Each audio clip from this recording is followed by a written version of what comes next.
What's happening, good people? Let's wrap up this week in wrestling that I've watched. So we can go over Raw, NXT, Dynamite, SmackDown, Collision, and the extra hour after Collision too. So start off with Raw. The overall program, I gotta say, meh. It was meh.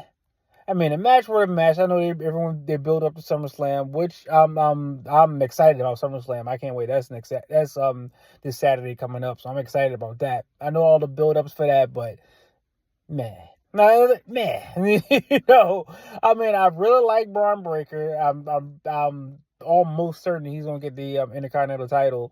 He's gonna have a run with that come the after SummerSlam, but Priest and Gunther, I mean, they Gunther has to win. Like, Gunther has to. It's like I don't know what would they do if Priest is has the belt past SummerSlam. I just don't know what's going on there. Rhea and Dom, I kind of agree with Rikishi with Jay involving Jay. Like, y'all can't think of anything better. I'm like, come on. Come on. I'm like, you can do something better with Jay than involving him with that, Then we got, I mean, just the matches were the matches, It was a mad program. Like, seriously, it was mad. The Uncle Howdy stuff. Okay, so when are they wrestling? Like, who's gonna be your first opponent? So that was pretty much Raw. It was a mad show, but I figured this Monday will be pretty good. And yeah, then NXT, I tapped out immediately. I tapped out. I started watching it. One promo in, I was like, okay, I was asleep. When I woke up, NXT was over, and I didn't go back to look at it. So that's NXT. Dynamite.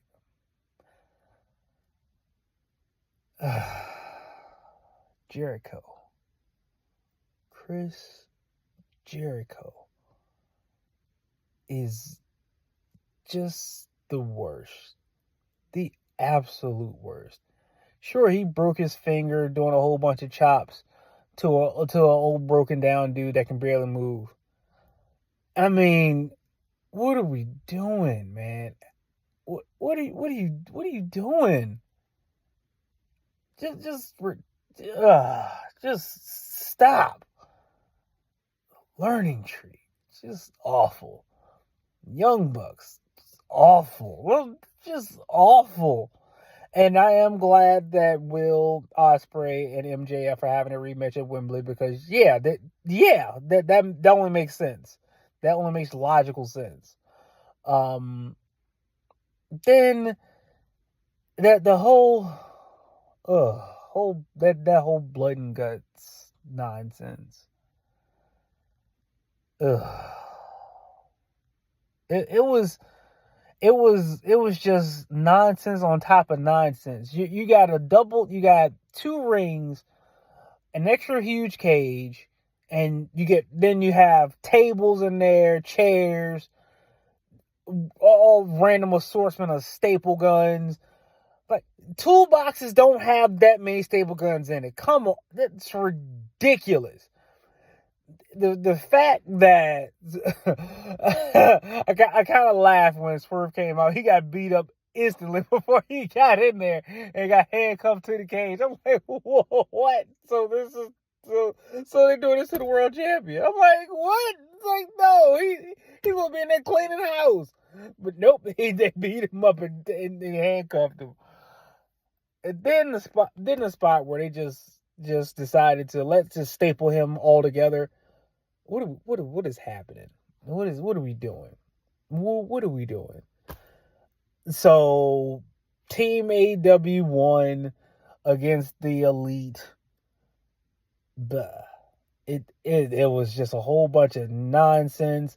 Darby Allin falling and seemed like he's breaking his neck while he's falling on somebody, crushing their rib cage. I'm like, this dude has a stupid death wish. A real stupid one. Then we got, so Team AEW has one, the Elite have one. Let me guess, they're going to settle at Wembley. Whoopity do. That's going to be nonsense that no one wants to see and no one cares about. And it can't have Swerve in it because of the simple fact, if they do it at Wembley, he has a title defense against whatever. Whatever. I mean, no one's gonna care. No one's even gonna pay attention to when they switch people out. But okay, so that was Dynamite. Then SmackDown. Yeah, the tape shows it. Man, it was SmackDown was a mad show. It was mad. The most interesting was that Tama Tonga and Jacob Fatu are no more contenders for the tag team titles, so that'll be something. I wonder if that's when Jimmy's gonna come back and cost them the titles. They're about to win, and Jimmy's cost them the belts on that Friday night because they get their title shot Friday before SummerSlam. So I'm curious to see how that's gonna go. But yeah, SmackDown, man, super mad. The tape shows are always don't hit different. I mean, I know because I used to go to them all the time. I used to do 2 shows. Typically, do 2 shows, the live one and then a tape one. And yeah, you're tired. You're tired by the end of it. It's like, all right, I've been here for 3 hours. My energy's gone. So yeah, you're pretty tired by the end of it. But so yeah, but all in all, it served its purpose to get ready for this Friday. So that's SmackDown. Now Collision. A whole bunch of matches with people jumping around. Saw Hologram. He runs 1,000 miles an hour, just dives everywhere. Dive.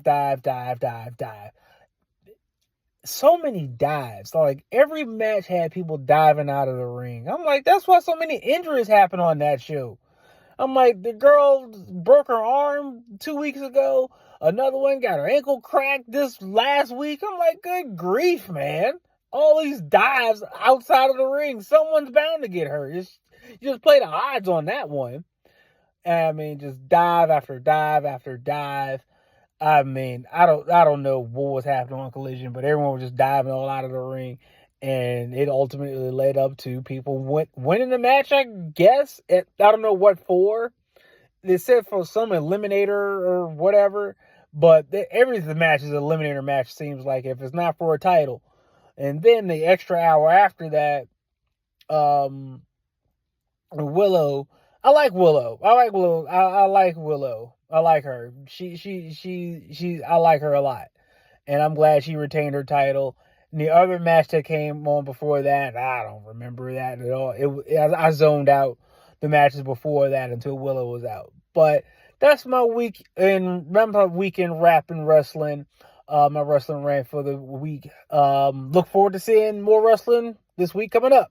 Let me know what y'all think. What was the highlights, your lowlights, any lights you saw at all this past week? All right, y'all. Peace.